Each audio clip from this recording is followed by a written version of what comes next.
Everyone seems a little bit too calm and joyful in this scene. This would have been terrifying. So the only terrified one, truly terrified one, seems to be Ibn Fadlan in the scene, which makes it all the more fun. Hello, this is Irina. I'm a Viking medievalist, and in this video, I will be ranting a lot about the movie The 30th Warrior. Spoilers alert, I will be dealing with the end of the story as well. So if you haven't seen the film, maybe you want to watch it first before listening to my rants. The film is quite old, it's from 1999, and it is based on a book written by Michael Crichton, The Eaters of the Dead. So enjoy! Of the Ogurs, the Hazars, and the Bulgars into the lands of murderous bandits called Tartars who attack caravans, slaughtering everyone. Yeah, okay. So the Tartars, I don't think they belong to the story because the Tartars were a group of people, a historical term for a group of people from the 30th century. So really a mix of Turkmen tribes and Mongolians as well. So it's a bit anachronistic here. But Ibn Fadlan definitely wrote about a lot of peoples he met in the Volga area. He wrote about Turkmen tribes and also about the Rus, so the Vikings traveling to the east. Ibn Fadlan is thus a historical figure. He has an account, a very important one called Risala. He describes his journey from Baghdad to the camp of the Bulgar Khans. And it is quite unique what he's describing here in Arabic literature.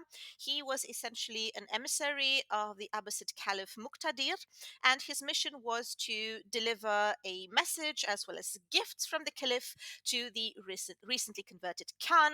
And this Khan of the Bulgars sought religious instruction for his people and also some sort of political alliance with the powerful Abbasids. This was also done to counteract another important people in this area, the Khazars, who were of Jewish faith. So the Bulgar encampment was very far away from, let's say, Muslim civilization, which is why this map that was presented at the beginning of the film is quite inaccurate because Baghdad would have been much further away, so not between the Black Sea and the Caspian Sea. But this is something to forgive because medieval maps, generally speaking, were not really used to gain, geographic orientation. They would have been quite off. You use medieval maps in order to gain some sort of information about the mentalities of the people back then and how they would have interpreted the world. So it's not really that wrong that they used such a map, although I would have chosen something a little more accurate. Ibn Fadlan, among other things, encountered traders who came from Scandinavia, and these traders would have been engaged in a lot of activities along the Russian rivers. And he meticulously describes a funeral, a Viking ship burial, which is really the only description that we have of such an event, but that will come a little later in the film.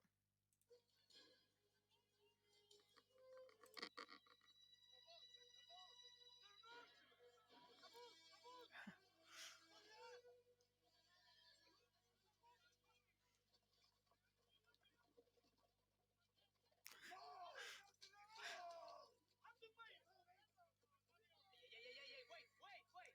Those men in the boat, who are they? Northman, keep moving and keep quiet. Why? Are they dangerous? Go, or maybe they'll kill us. Yeah, I don't really understand the prow of this ship. It is true, and we do know that from archaeological sources as well, not only from the written sources, that they did have serpent heads or some kind of supernatural creature on the prow. But these spikes, they don't really make any sense. So it looks very fantastical here, but the idea conveyed is actually a good one. Now, the interesting thing about Scandinavians in the East is actually that they were rather involved in more trading activities than raiding activities, and the objects they traded with are to be found not only in Scandinavia but also in the West, So, for example, Islamic silver was very much appreciated. You find it everywhere, and a lot of people actually used the coins not only to trade with them, but also in the form of jewelry. So coins that were repurposed as necklaces. Carnelian beads were also very popular, coming from the east, even the Far East, and all kinds of objects that would have transmitted this whole idea of the exotic, and they would have increased your status in society. And the Norse in the east were also involved in settlement building and also in state building, even. And we have some very important archaeological sites here.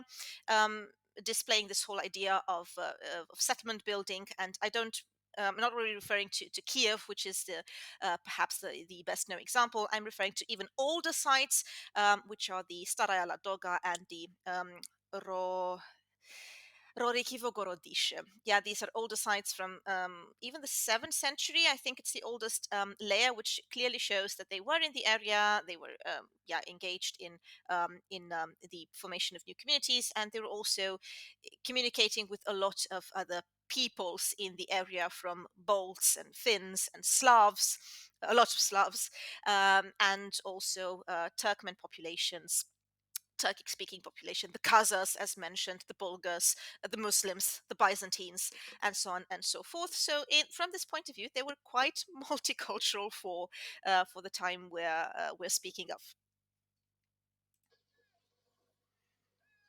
I am an ambassador, damn it. I'm supposed to talk to people. You may yet have the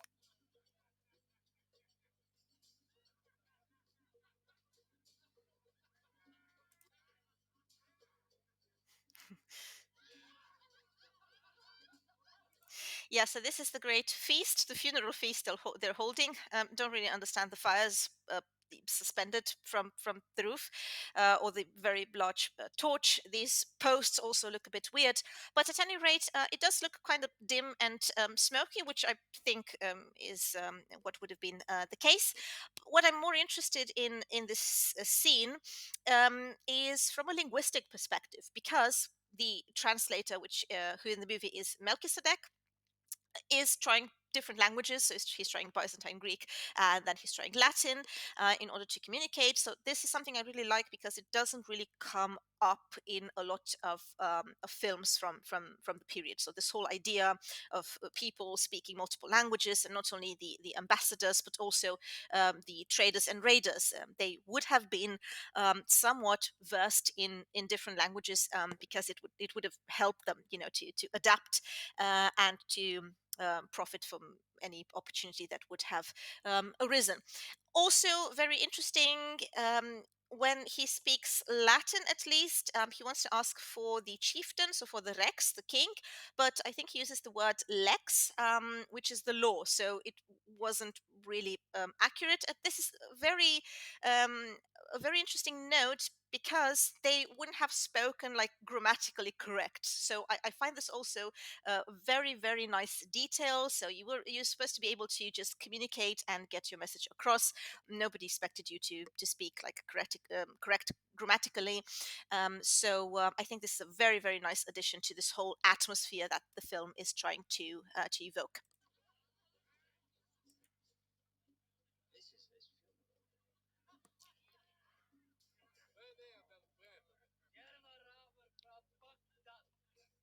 You are being introduced to one of the heirs apparent. In the beginning, the earth was black. Okay, so I like this, because they're asking him to tell a story. Now, the story he picks to tell, the Genesis, yeah, is not really something that I think would have appealed to them. But at any rate, these were people who really, really appreciated the stories. So a feast was a great opportunity to recite stories where you would have boasted about your great deeds as a hero, and you had professionals to do that for you, the so-called skalds, the courtly poets, and we have quite a great deal of material from these skalds. And yeah, of course, the second other example. proving the great love for storytelling are the Icelandic saga. So they would have been a story loving people.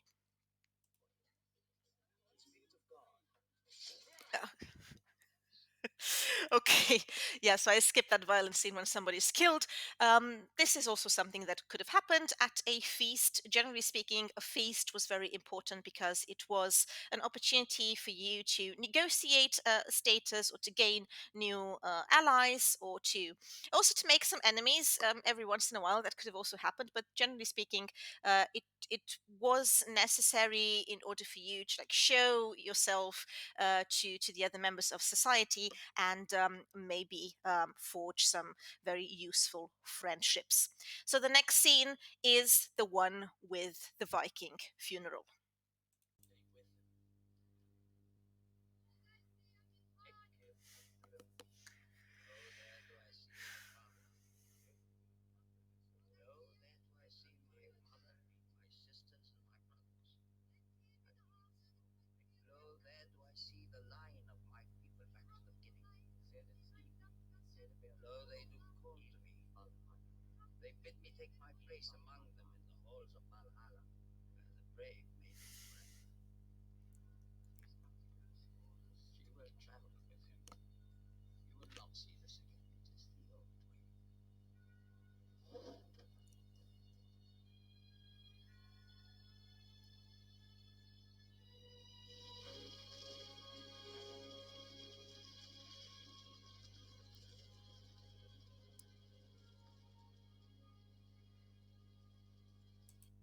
Yeah, this all looks very majestic, and it's actually quite a nice representation here in the film. But I must say that the account of Ibn Fadlan is much more violent than the film allows you to see. So the sacrifice account does describe the girl, the slave girl, traveling to what Ibn Fadlan deems as paradise in his account with her master, but a lot of other things are happening. So, first of all, he describes how the chieftain is put in sort of a temporary tomb until the ship is organized, the great burial in the ship. Then he tells us that a framework of wood would be erected where they take the boat and then they start arranging it with all kinds of luxurious objects, for example, cushions made of silk, so very interesting details. And then he tells us that the chieftain is taken away from this temporary tomb and he is wrapped in garments. He is placed on this funerary ship alongside all kinds of objects such as well, fruit and also alcohol, which he for which he uses the term nabith. Now it's very unclear what he meant with nabith. This in Arabic could have been very much pretty much everything alcoholic. At any rate, he then describes the way he is dressed in a tunic, for example, also with a kaftan with gold buttons. So, again, this Eastern um, touch. Then he also describes animals being sacrificed. So, this is a very bloody and violent episode. He speaks of a dog, for example, cut into half and then just thrown overboard. The same thing happens with two horses who are first worn out by being made to run all over the place, and then they're chopped and just thrown on overboard, and then also a cock and a hen. Then what happens to this girl? Well, first of all, after volunteering, she is made to drink. She drinks a lot. She's very intoxicated the whole time, and that is the reason why Imfatan also doubts that she was aware of what she was doing. So we do have this idea of alcohol being like kind of like a way to induce you into a sort of trance, but it would have also had this very practical, use of numbing you down so that you're not really aware of what's happening. And she is made to have sex with everyone in the tents. Surrounding this whole funerary event, then she is indeed risen, and she is risen above a frames, which is very interesting detail because that doesn't really come up in other sources except for one later one. She's looking over a frame and she's essentially seeing the afterlife, what is beyond. And then she recites a prayer indeed, which is not really the prayer presented in the film, but the idea is more or less the same. So I'm going to quote from the translation. So I asked the interpreter what she had been doing. He replied, "The first time they lifted her up, she said, 'There I see my father and my mother.' The second time she said, 'There I see all my dead relatives sitting.' And the third time she said, 'There I see my master sitting in paradise, and paradise is green and beautiful. There are men with him and young people, and he is calling me. Take me to him.' And then they went off with her towards the boat. At this moment, when she is taken to the boat, she's again intoxicated. She's made to drink, and she's urged to enter the pavilion. And then she meets this old woman who has the name of the angel of death, and the angel of death puts a cord around her neck, and two men start pulling, and then at the same time she is stabbed with a dagger by the angel of death. So this is a very, very violent scene, which is not presented in the movie, but you can find about it by reading Ibn Fadlan's account. And then there would also be a problem of the word paradise, because yeah, of course, in the Muslim interpretation, I don't think you would have found anything else corresponding to this other than the paradise. But what kind of paradise was referred to here? I'm reckoning Valhall, most probably because we're dealing with an elite burial, so the aristocratic way of dying. So you'd probably gone to Valhall. Um, One other interesting thing to me is that, well, here in the film, she is speaking, I think she's speaking Swedish, so Scandinavian at any rate, but we're not really sure what she was speaking at all. The best guess would actually be that this girl was not really Scandinavian, not Norse. By all chances, she would have been Slavic. So, what exactly Ibn Fadlan heard and what the interpreter says she had been doing, that is a bit unclear to me. So, it's very unlikely that she would have indeed been Scandinavian. At any rate, the scene remains very interesting because, like I said, it is the only written account of this. Now, this is not to conclude that everyone was doing the same thing. There is a great deal of diversity in these customs, in these rituals. We're dealing with a vast, vast world of the Norse speaking. So this is something that they would have done in this particular region.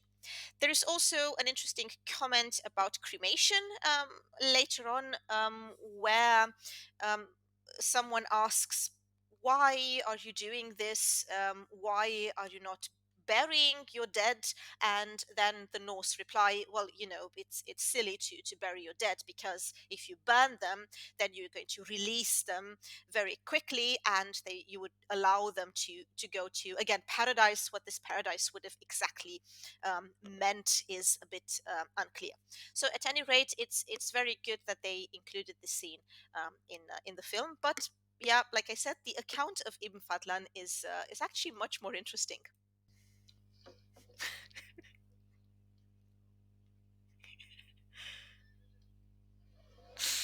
Yeah, by Arabic standards, to wash yourself in a bowl and then pass it over to 20 more people, that was not a thing to do. Yeah, actually, Ibn Fadlan has quite a bad opinion regarding hygiene, not only about the Rus, but also about the Guz, Turks, and whatever peoples he's talking about in his work. What he finds positive about the Norse, however, is how well looking they are. So he describes them as being very tall, fair haired, and very, very handsome.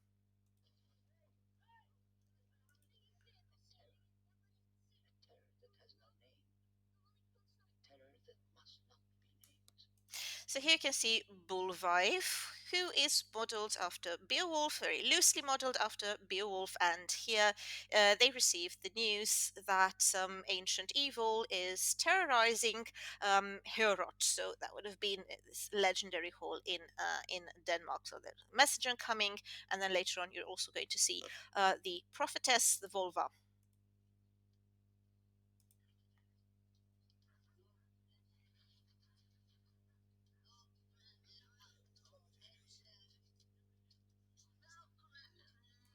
This is a very interesting detail, and I love it. We have a lot of accounts about the volur, the prophetesses, coming to halls and engaging in acts of divination or of sorcery when asked to do so. And we have a couple of famous examples, perhaps the most detailed one, although, yeah, it's quite uncertain how historical it is, but it is a testament to the power of this woman in the saga of Eric the Red. So at some point, Thorbjörg Litlvolva, as she is called in the story, is requested. Presence is requested at the court of a chieftain because there is this great famine, and she is asked to tell them how long this famine is going to last. And there, if you read the whole passage, you're going to find out a lot of details. For example, how a platform is being raised, how chants are being sung, also all kinds of details about her attire and her instruments and what she does. So the point here is that this would have been a woman of great power,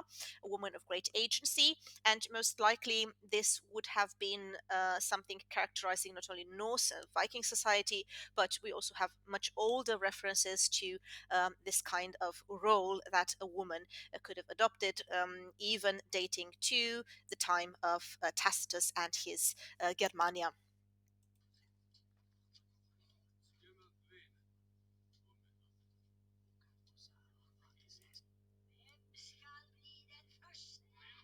Yeah, Swedish again. So I think mostly I've heard Swedish here, but I think I also caught a hint of Norwegian.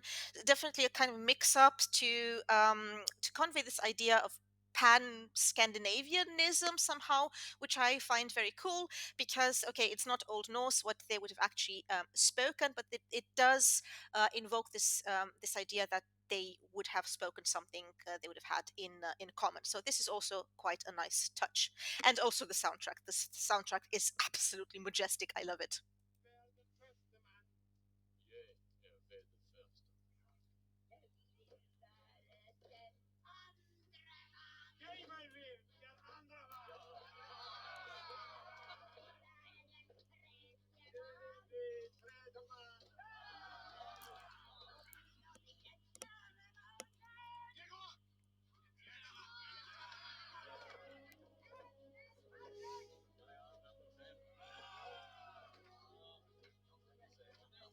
Okay, so you get the ideas. They're all recruited. They're initially 12, but then she prophesies that there should be a 13th warrior. So this is something I think is original to the story because if you read the sagas, you're very often going to find 12 people. But then this touch again very original, and I quite like it. So also an interesting thing which the movie gets right is this whole mentality of you should do as you are told by these prophetesses, the idea that you cannot avoid fate, which is something that comes up a lot in the film, and it is very well conveyed. This is your fate. You should go to this war. You should fight this creature, and against all odds, because whether you like it or not, you're still going to meet your fate one way or another. And this is something you see in the sagas quite often. I can think of one very good example right now. The hero Sigurdur. This hero Sigurdur, very famous for the Volsunga saga, but there's also there are also a bunch of poems written about him, the heroic lays of the poetic Edda, and you have a poem called Gripispor there, where so the whole poem is essentially his uncle prophesizing everything that's going to happen to him, and he doesn't protest it. He takes it very calmly, and the whole mentality is that you should meet your fate with bravery and honor, and you actually do have this liberty in your reaction to fate, you know, but you can't overcome it, but you do have this liberty of choosing how to deal with it one way or another.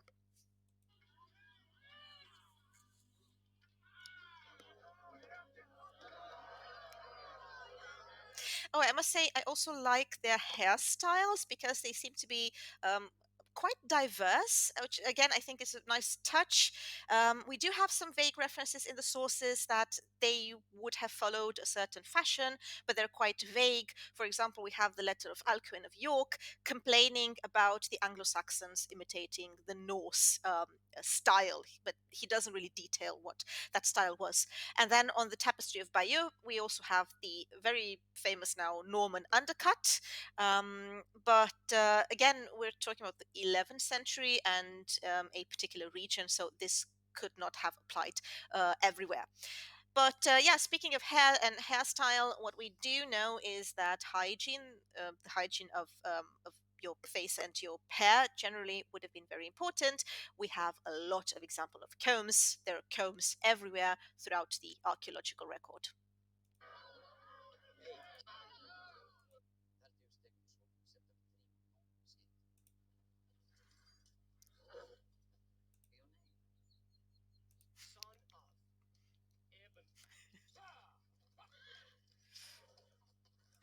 Yeah, so they're off to Herot.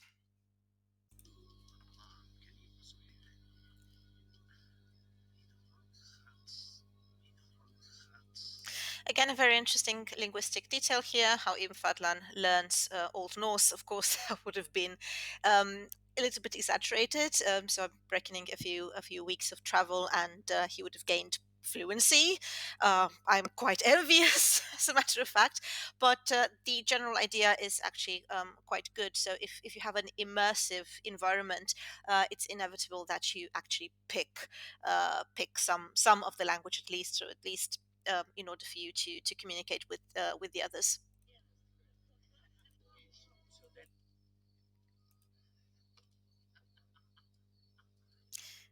Bullwife just sitting there, then they travel and travel.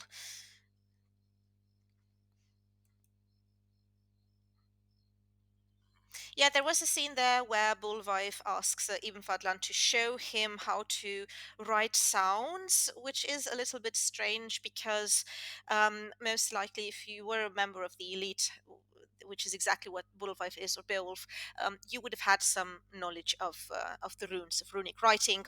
As a matter of fact, according to the latest research, people would have used runes from the second century AD, so that would have been the earliest, or even the first century. You can watch my video about the oldest runestone ever discovered, or at least so far. By the way, it's very very fascinating. So this scene was quite exaggerated, and so is this one about the horses. Yeah, so they're essentially trying to say that he can ride his small horse much better than the Norse. Yeah. Yeah, it's also strange because it's implied that his horse would have been much smaller than the other was, which would have been the exact opposite. Arabic horses would have been much larger. Scandinavian horses were generally smaller but also sturdier. If you want to see Scandinavian horses nowadays, so the way they would have looked like in the 9th, 10th century, go to Iceland, because the Icelandic horse is a very pure breed. They're very well preserved, and they would have been like the ones the settlers brought. So this is kind of exaggerated, but I do get why they chose to do it. So to show that he's capable and he deserves to be with these people in their retinue. More traveling, and then finally in this myth. Yeah, why they're shouting Odin, I have no idea. This is in no source whatsoever.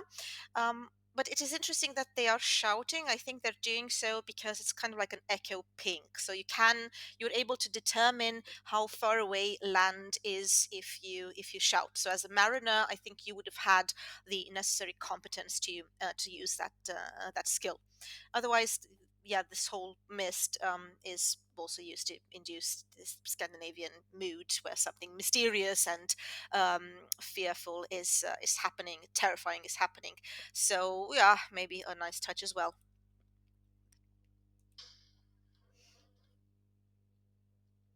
What is that? Yes, shooting an arrow is again a bit nonsensical. Okay, they arrive. Yeah, needless to say that the armors of the warriors are completely off. I'm pretty sure I saw a gladiator helmet as well as um, a conquistador armor. It's very, very weird and bizarre, but I do get why they did it, because if everyone looked like actual Viking warriors, you wouldn't have been able to differentiate them. And it was very important in the film to show that every character had his own individuality and his own characteristics, so they were supposed to be identifiable. But yeah, so don't look at the armor. This has nothing to do with the Viking Age. It's very fantastical.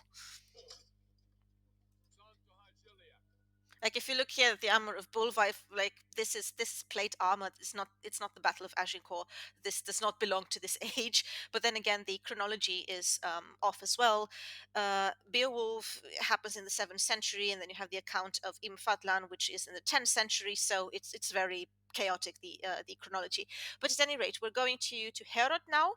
Um, and we're going to meet Hrothgar, who in Old Norse is Hroar, so the king of Hrothgar, and the meeting actually goes quite similar to the one depicted in Beowulf.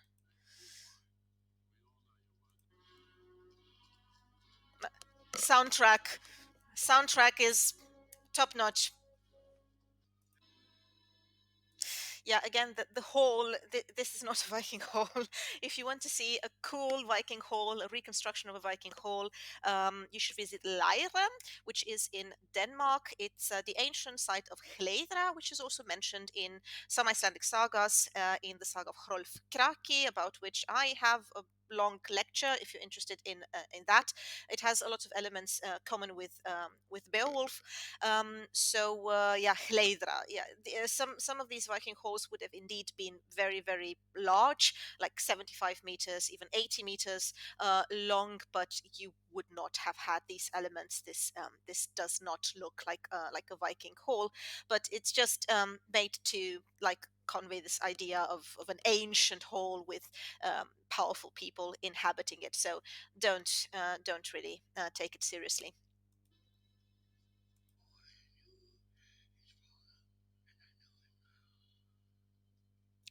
Hrothgar asking for help.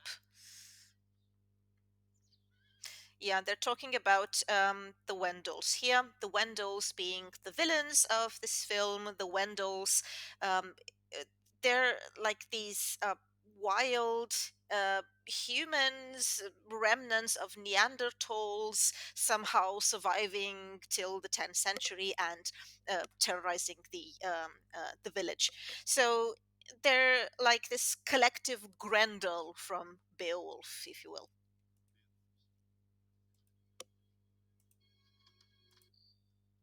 Yeah, they go in the forest. They discover something very gruesome happening in the forest. Yeah, they discover a bunch of dead people that were slaughtered, and yeah, apparently the Wendels were also um, cannibals. So yeah, this whole idea of this evil in the forest and the whole of Herot. This is also a theme that you see quite often in Beowulf and in heroic poetry. The idea of the whole as being a symbol of civilization, of the world that needs protection, and some evil lurking in the forest outside of civilization that needs to be defeated, which is also what these warriors in the film are trying to do.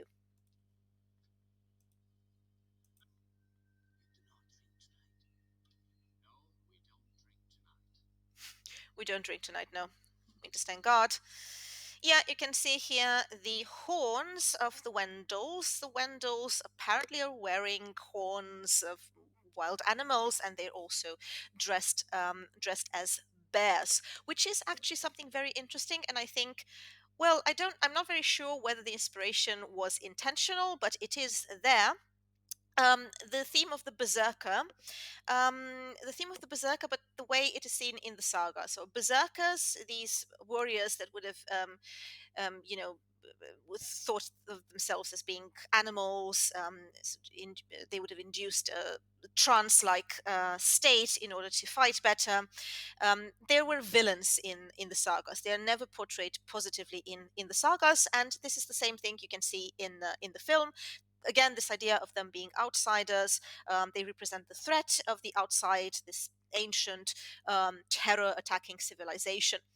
The term is also a bit strange to me, the Wendels, because the Wends is actually a historical term used for Slavic peoples inhabiting the Baltic region. For example, the Abodrits, who were a community, a people often mentioned in the Frankish annals. But I think, yeah, I'm not very sure the author was aware of that. At any rate, I do like this idea of the berserker presented as the villain of of the story. How real berserkers were, that's a different topic.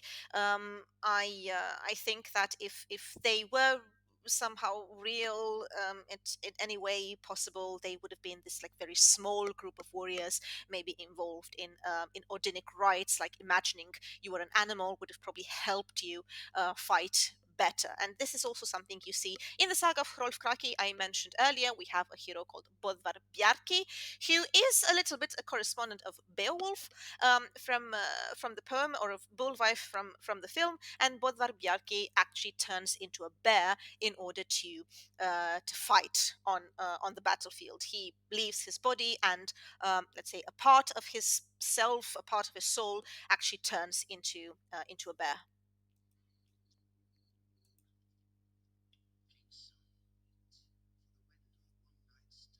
Yeah, this is meant to be the another bad character of the film, but from inside the whole.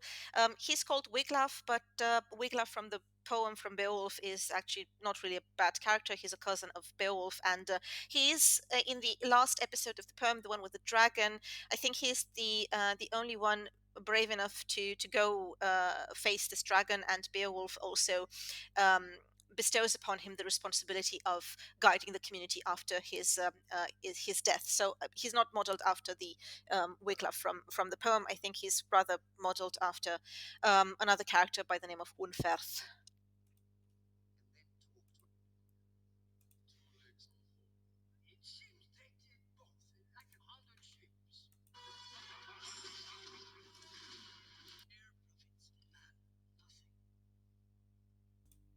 Yeah, so Herger here, who is, I think, my favorite character from the film.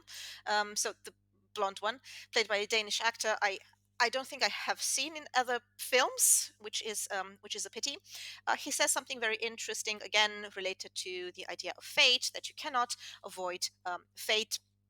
And this whole concept of, accepting it with valor. Speaking of fate, there is quite a big confusion regarding the term used in Old Norse for fate, which is not wirth. Wirth is the Old English term, and it is actually cognate with urð in Old Norse. This is most likely from ordin, which is a past participle of verda, verda meaning to become. So essentially, that which has become, or which has happened, something like that. The most common term for fate in Old Norse, because there's actually a bunch of terms used for that, is orlog, which also happens to mean war. So the fact that we have a word meaning both war and fate, I do not think is accidental. And yeah, there is also this idea of fate coming into existence by weaving or spinning. This is also a theme you see quite a lot, and to identify a better connection between these themes, I recommend you read the poem Darardariod, the Song of the Spear. This poem is quoted in the saga of Burnt Njol, and it is quite a gruesome poem, but also a very relevant one for this whole idea um, of things that are going to happen to you no matter what. It describes some Valkyrier, or some female deities at any rate, weaving a loom of doom, and the components of this loom are parts of human bodies. So, like heads and intestines and so on. It's very gruesome, but it really transmits quite good this whole idea of the inevitability of fate being the main god of Norse mythology, if I may say so, and its very close relationship to the battle and battlefield. And later on in the film, there is also a quote from the poem from Beowulf, also related to fate. I really like. Weird of nereth unfegne eorl thone his ellen death. Luck will often save a man if his courage holds. So again, very very relevant for this old heroic Germanic mentality, that you do have a possibility to, if not avoid fate, at least carry it on with valor until the end.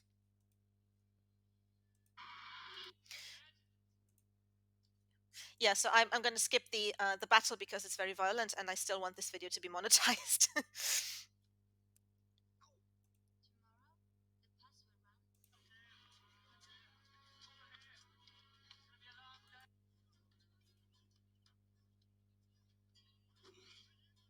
They're building fortifications here.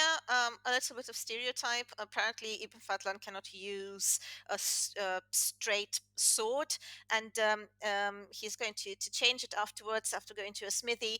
But yeah, his Arabic swords, they would not necessarily bend. I think this is a later development, or at least it was a parallel development with like straight, very normal swords. Yeah, see, that's what I meant.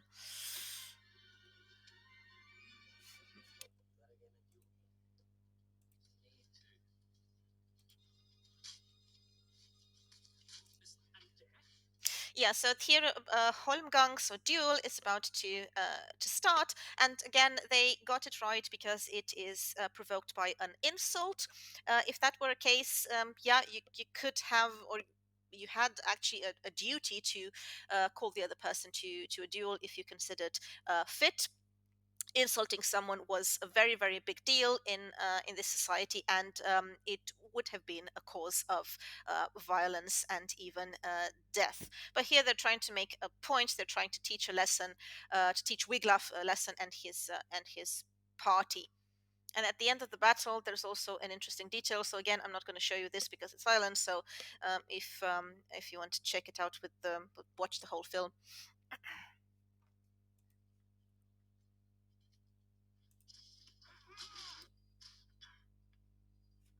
Oh, and there it's also an interesting detail that comes up in the sagas quite a lot, is that they use three shields, which is also the case here. Yeah, so eventually he killed him. Sorry about this. Showed you his head. Didn't want to. So after killing him, he essentially pays what we call wergeld. So if you killed someone, there would have been a compensatory measure in the form of an amount of money to be paid. So the life of someone could be measured in a very pragmatic way. So also a nice touch here.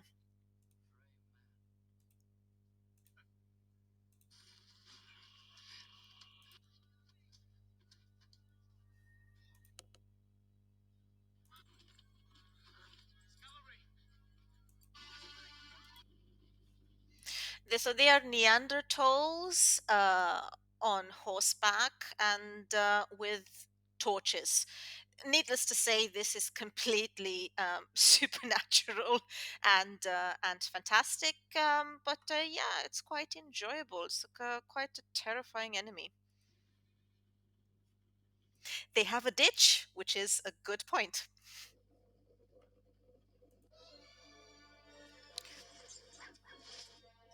So fighting, fighting, a lot of fighting going on. Not much to say here, except for again this interesting touch. They like want to be berserkers, but somehow from prehistory and on horses.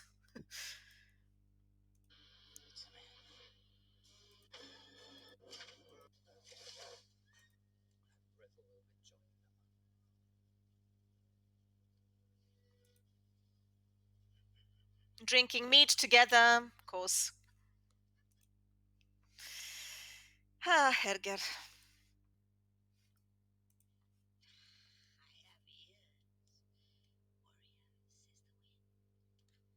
Yeah, they go to the prophetess, and the prophetess instructs them on how to kill the monster. Yeah, this is again. Like in the beginning of the film, something that you would have done. So the Volva was a very, very powerful figure you would have consulted on such matters, and even the god Odin does so in Voluspor, the prophecy of the seeress, which is the first poem of the Poetic Edda. You should definitely read that because it is an exceptional piece of literature.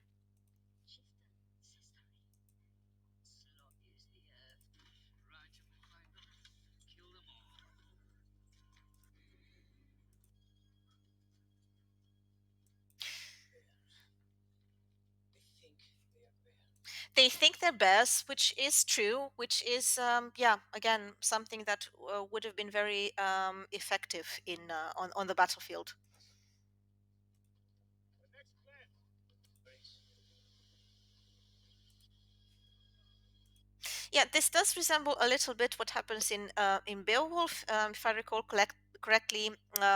Grendel's mother. So Grendel is the monster attacking the hall, and Beowulf rips his arm out of the socket. And then he dies because of the wound. And then the mother wants revenge, and the mother lives in a cave.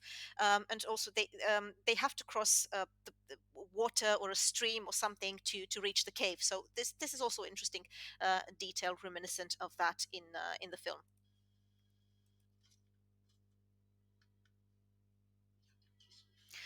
Ah, the armor. My God, the armor is so ridiculous. Just ignore it.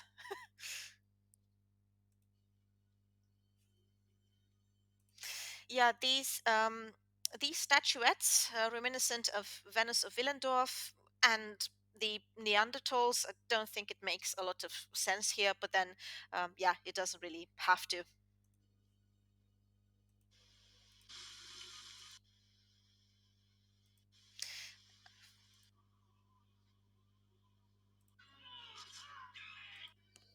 Oh my God. Yeah.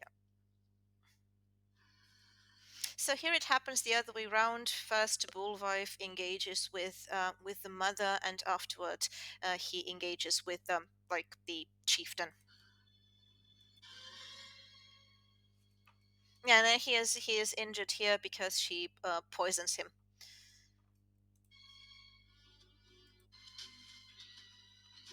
They get out.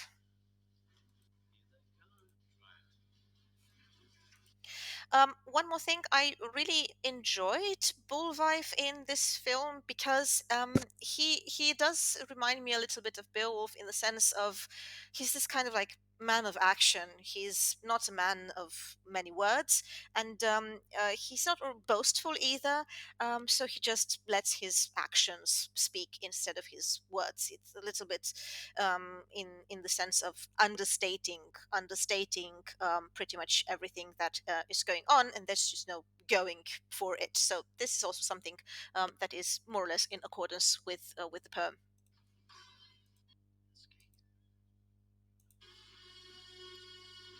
So they're preparing for the last battle here.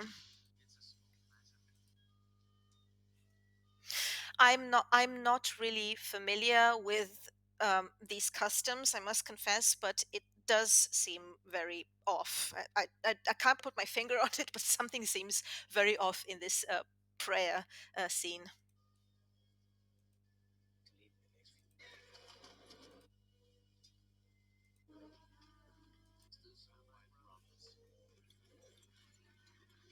So they're reciting the prayer here again, the prayer you've heard at the beginning of the film. So mind you, this is a prayer you're going to often see on all kinds of sites dealing with Viking stuff. This is not from a historical source.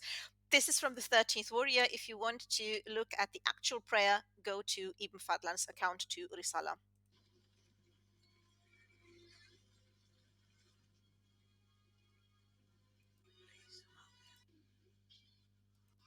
A very glorious battle at the big end now here. Yeah.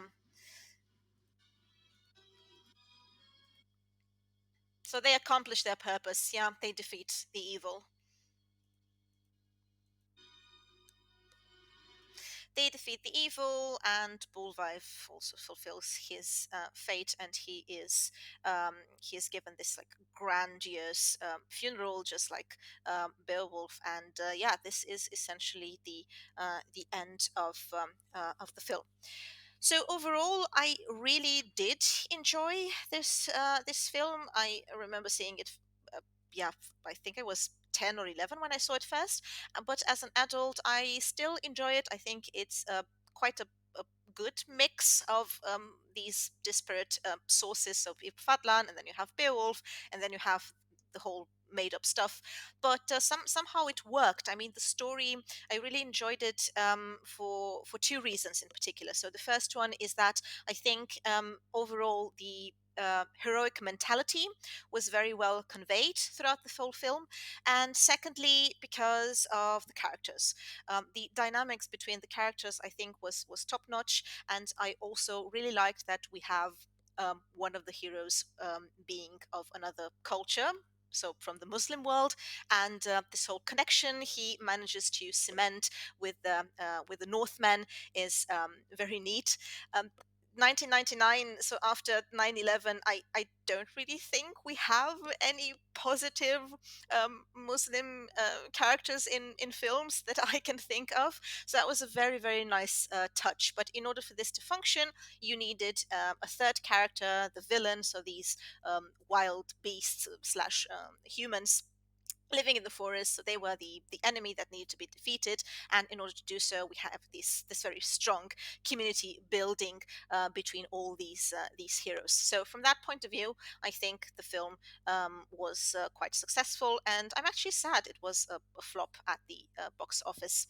So yeah, despite the non-historical or ahistorical elements, generally speaking, I really really liked it. I still like it.